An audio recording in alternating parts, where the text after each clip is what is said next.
প্রতিবারের মতো এবারও সাউথ 24 পরগনা জেলার ডিস্ট্রিক্ট রিভিউ সভার আয়োজন করা হয়। বুধবার জয়হিন্দ অডিটোরিয়ামে জেলার প্রশাসনিক নেতৃত্বদের নিয়ে সভার আয়োজন করা হয়। এই সভার মূল বিষয়বস্তু ছিল পঞ্চায়েত অ্যান্ড রুরাল ডেভেলপমেন্ট ডিপার্টমেন্টের উন্নয়ন বিষয়ক। এদিন সাংবাদিক বৈঠকে পঞ্চায়েত মন্ত্রী প্রদীপ মজুমদার জানান, দপ্তরের মাধ্যমে যেসব উন্নয়নমূলক কাজ সারা জেলা জুড়ে হয় সেইগুলো বিভিন্ন প্রকল্প আছে।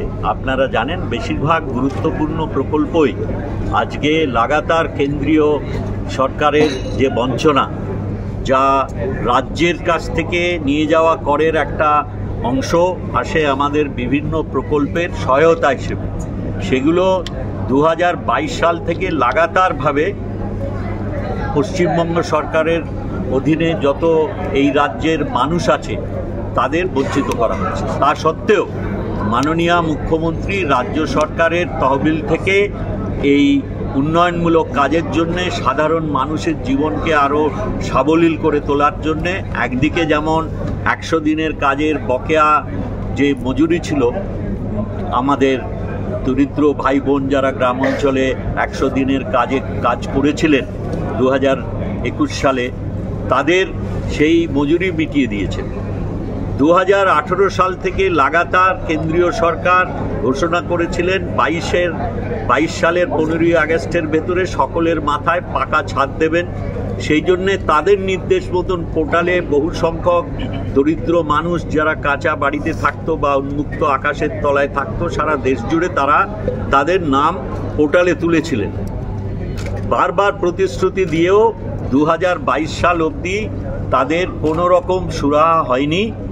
মাননীয় মুখ্যমন্ত্রী মাননীয় প্রধানমন্ত্রীর দৃষ্টি আকর্ষণ করেছিলেন, 3 বার চিঠি দিয়েছেন, নিজে গিয়ে কথা বলেছেন, তাও কিছু হয়নি। তারপরে উনি 2024 সালে মানুষের দুর্গতি দেখে তিনি কথা দেন যে ইতিমধ্যে 22 সালের নভেম্বর মাসে ভারত সরকার বলেছিল তাদের আর কোনো কিছু জিজ্ঞাস্য নেই, অতএব তারা 11 লক্ষ এই তালিকাভুক্ত উপভোক্তাদের বাড়ি আবাস যোজনায় বাড়ি অনুমোদন দিয়েছিলেন।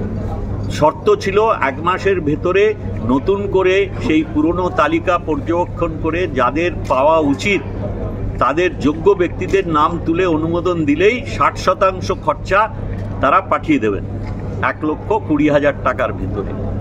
সেই অর্থ আসার কথা ছিল আমাদের এইখান থেকে তুলে নেওয়া করের অংশ হিসেবে, কিন্তু সেই কথাও তারা রাখেননি।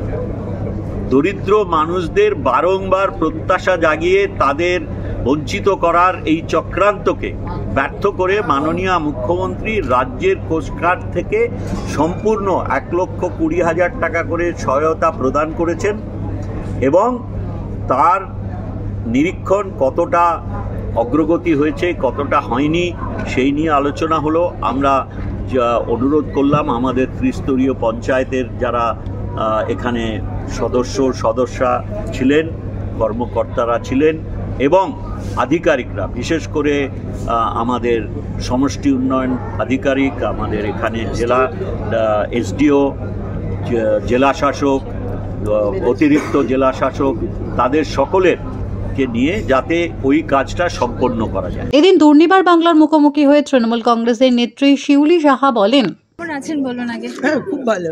আজকের এই south 24 Pargana district review meeting ছিল, এই রিভিউ মিটিং এ কি মনে হয় আপনার যে কতটা সফলতা হয়েছে? ভীষণ ভালো। এমনিতেই এখানে প্রচুর কাজ হয়েছে।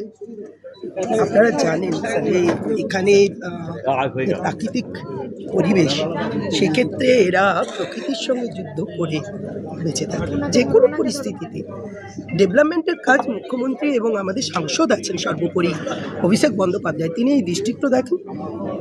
উন্নয়নের নিরিখে জেলা অনেকটাই এগিয়ে। আমাদের এই আজকের মিটিং আমার মন্ত্রী প্রদীপ মজুমদার বলেছেন এবং ব্যাচেলার মান্না আমাদের একসঙ্গে আমরা মিটিং করলাম। আমরা এর অগ্রগতিটা দেখে নিতে চাইছি, কোথায় খামতি আছে, কেন কি প্রবলেম হচ্ছে। যেন দেখলেন স্বনির্ভর গোষ্ঠীর মেয়েদের এই যে আমাদের অ্যাকাউন্ট খোলা নিয়ে কেউ বললেন যে ব্যাংকার্সরা ব্যাংক সাহায্য করছে না। পাঞ্জাব ন্যাশনাল ব্যাংক, বিভিন্ন ব্যাংক। আমরা এটা আজকের দিনে আপডেট হলাম, ইমিডিয়েট দপ্তরে মিটিং ডাকা হবে, দেখে আমরা সেই ব্যাংকারদের কোথায় প্রবলেম, কেন আমাদের অ্যাকাউন্ট খোলা হচ্ছে, ফলে সবটাই আলোচিত হলো। জনপ্রতিনিধিরা ছিলেন, আধিকারিকরা ছিলেন, এমপি এমএলএ থেকে শুরু করে মন্ত্রীরা সবাই অংশগ্রহণ করেছে। ফ্রুটফুল একটা আলোচনা হলো। আগামী দিন নিশ্চিতভাবে এই জেলা যেভাবে এগোচ্ছে, আমি তো আগেও আমার বক্তব্যে বলেছি, উন্নয়নের নিরিখে একটা জায়গা করে নেবে বাংলার মানুষ। সাধারণ মানুষের মনে অনেক প্রশ্ন, তার মধ্যে একটি অন্যতম লক্ষ্মীর ভান্ডার, যেটি অনেক জায়গায় আটকে গেছে, তারা টাকা পাচ্ছে না বলছে। না, এটা দেখতে হবে।